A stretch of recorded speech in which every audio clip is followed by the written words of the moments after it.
और यूरोप के खिलाफ रूस की तैयारी। जंग से पहले नॉर्दर्न फ्लीट की ड्रिल, बैरेंट्स सागर में बड़ा युद्धाभ्यास, वॉरशिप से दागी क्रूज मिसाइल।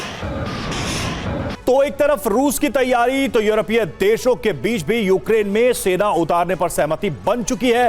पोलैंड के पीएम डोनाल्ड टस्क ने कहा है कि यूक्रेन के लिए ऑपरेशन ईस्ट शील्ड बनाया जाना चाहिए।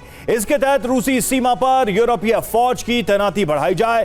पोलैंड समेत फिनलैंड, एस्टोनिया, लातविया, लिथुआनिया और रोमानिया में सेना की तैनाती संभव है। इसके लिए इन देशों का समर्थन भी मिल चुका है। उधर तुर्की ने कहा है कि जरूरत पड़ने पर वो यूक्रेन में पीस कीपिंग फोर्स तैनात करने को तैयार है। तो देखिए इस तरह से हालात बन रहा है अस्थाना सर। अगर हम इसका फ्लिप साइड देखें इस पूरी सिचुएशन में कि भाई रूस के फेवर में चीजें जा रही हैं, यूरोप नाटो टूट रहा है, अमेरिका पुतिन के करीब आ रहा है, लेकिन दूसरे हिस्से से देखें तो क्या यूक्रेन में शांति बनाने के नाम पर ट्रंप ने पुतिन को और उलझा दिया है? यूरोपीय देशों का रक्षा बजट बढ़ रहा है, वो लामबंद हो रहे हैं पुतिन के खिलाफ। लड़ाई रुकनी चाहिए थी, उसका दायरा बढ़ता जा रहा है।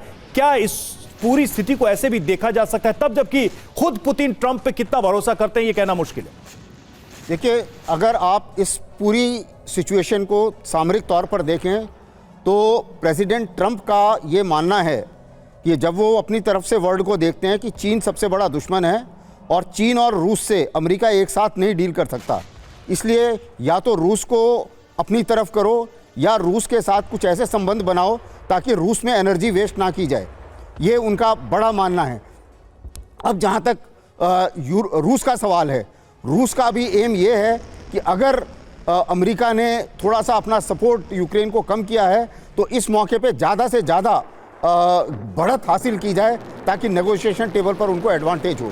यूक्रेन अभी यह चाह रहा है कि कैसे मैं कम से कम और ज़्यादा ना लूज करूं जहां पर मैं हूं तकरीबन। लेकिन जो मौजूदा पिक्चर बन रही है जिसमें युद्ध खत्म होना चाहिए था, इस युद्ध का दायरा बढ़ता दिख रहा है। नहीं, दायरा बढ़ नहीं रहा है, मैं उसी को समझाना चाह रहा हूं। यूरोप के जितने एक्शन हैं, बोल चाहे वो कुछ भी रहे हों, लेकिन उनके एक्शन ये है कि अगर रूस जो है यूरोप के किसी देश पर हमला करता है तब हम आगे आएंगे। अभी तक किसी ने ये नहीं कहा है कि मैं यूक्रेन में रूस से लड़ने जाऊंगा।